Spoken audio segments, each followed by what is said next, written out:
And yeah, loads of flies, and it's just nasty. Something needs to be done. 17,000 tonnes of rubbish has built up on the streets of Birmingham after hundreds of bin workers went on strike. Yeah, it's disgusting. They need to do something about it. It is a problem getting bigger by the day. Foxes, rats at the size of cats, literally the size of cats. While Birmingham residents are literally drowning in rubbish, Angela Rayner remains suspiciously silent. The question everyone's asking, why hasn't Labour's deputy leader addressed the bin crisis, creating a public health emergency in one of Britain's largest cities? Could it be because Unite the Union, the very organisation backing these strikes, has been filling Rayner's coffers with donations? The evidence suggests a troubling conflict of interest that's leaving Rayner squirming when confronted. This scandal could define her political career.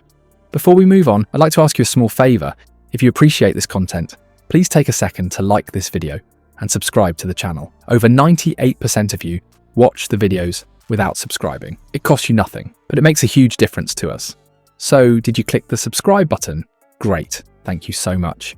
Now, back to the video. They claim some are facing pay cuts of up to £8,000 a year. I'm not directly affected at the moment, I'm a driver, but the general consensus is we're going to be next to be downgraded. The council is bringing in extra vehicles crewed by agency staff, but striking workers are stopping them going anywhere fast. We're in the middle of a cost of living crisis, so unfortunately I'm standing alongside these colleagues now who can't afford to pay the bills any longer. The city council can't afford it either. They're effectively bankrupt. Birmingham is facing a crisis of staggering proportions as mountains of rubbish continue to pile up across the city streets. The bin collection strikes have transformed once clean neighbourhoods into makeshift landfills, with residents forced to navigate around heaps of rotting waste just to reach their front doors. This isn't just an inconvenience. Officials have officially declared it a major incident, signalling the extraordinary severity of a situation that has literally brought parts of the city to a standstill. While Birmingham drowns in its own refuse, Angela Rayner, Labour's deputy leader, remains conspicuously absent from the conversation. The contrast between the desperate pleas of Birmingham citizens and Rayner's silence creates a striking political tableau. Residents have taken to social media, local council meetings, and even street protests calling for intervention, yet Rayner appears determined to look the other way. Health officials have raised alarming concerns about disease spread, particularly as temperatures are forecast to rise to 21 degrees. They're meant to be defending the ratepayers. Whose side are they on? They don't know. The council says they have been consistently trying to find a resolution, in part due to long-running equal pay disputes and a reduction in funding from central government. I can't see anything happening because the council are members of the very union that has called a strike. They say they've made a fair offer to workers and that no one will face a pay cut of £8,000. But the next talks aren't due until Monday, so this may not be cleared anytime soon. The combination of uncollected waste festering in summer heat creates perfect conditions for a potential public health emergency. Medical experts warn that without immediate action, vulnerable populations, children, elderly, and those with compromised immune systems, face significant health risks from the proliferation of vermin and bacteria. This absence of leadership from Rayner stands in stark contradiction to her usual political persona. When other crises emerge, whether economic, social, or political, Rayner typically positions herself at the forefront, offering vocal criticism and proposed solutions. Her sudden muteness on Birmingham's garbage catastrophe raises troubling questions about selective advocacy and political priorities. Local councillors have expressed growing frustration at being abandoned by Labour leadership during this crisis.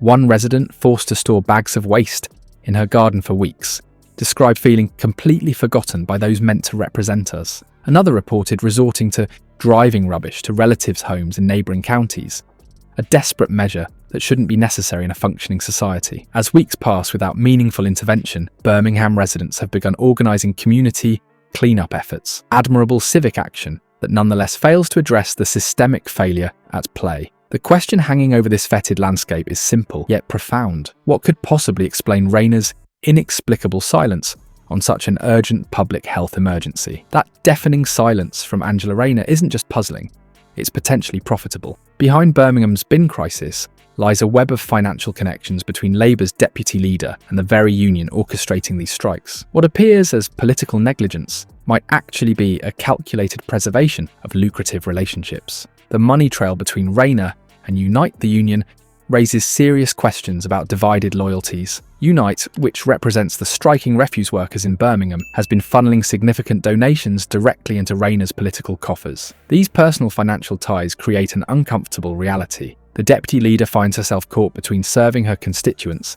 and protecting her benefactors. Critics have pointedly asked whether Angela Rayner's silence has been bought, a question that strikes at the heart of political integrity. Rayner's discomfort with these allegations became painfully evident during a recent parliamentary session. When directly confronted about her financial relationship with Unite amid the Birmingham crisis, Rayner's typically confident demeanour crumbled.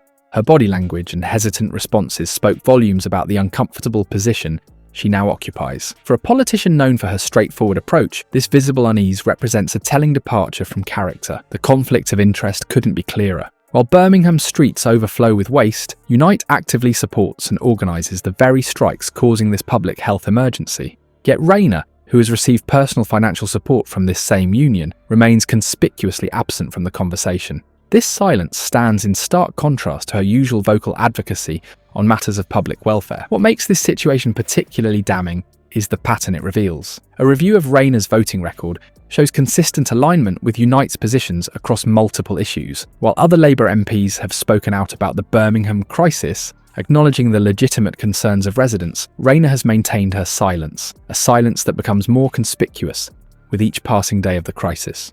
Political ethics experts note that elected officials face a fundamental responsibility to disclose and manage conflicts of interest. When financial ties potentially influence public policy positions, or in this case the lack thereof, the foundation of representative democracy comes into question. The relationship between unions and politicians isn't inherently problematic, but when it appears to override public health concerns, red flags should be raised. The evidence increasingly suggests that Rayner's silence isn't an oversight, but a calculated decision to protect valuable political and financial relationships at the expense of Birmingham residents' well-being. Her apparent prioritisation of union interests over a legitimate public health emergency represents a profound failure of leadership. As this crisis continues to fester in Birmingham's streets, we've witnessed something truly revealing about modern Labour politics. What we're seeing isn't just rubbish piling up, it's the stark reality of what happens when political loyalty trumps public welfare. The question now hanging over Angela Rayner isn't merely about waste management, it's about integrity. Will she continue this conspicuous silence while backing her financial supporters, or will she finally acknowledge the suffering of ordinary citizens? The people of Birmingham aren't political pawns. They're families facing genuine health risks while their supposed representatives look away. Their plight deserves more than calculated silence. Your thoughts on Rayner's accountability?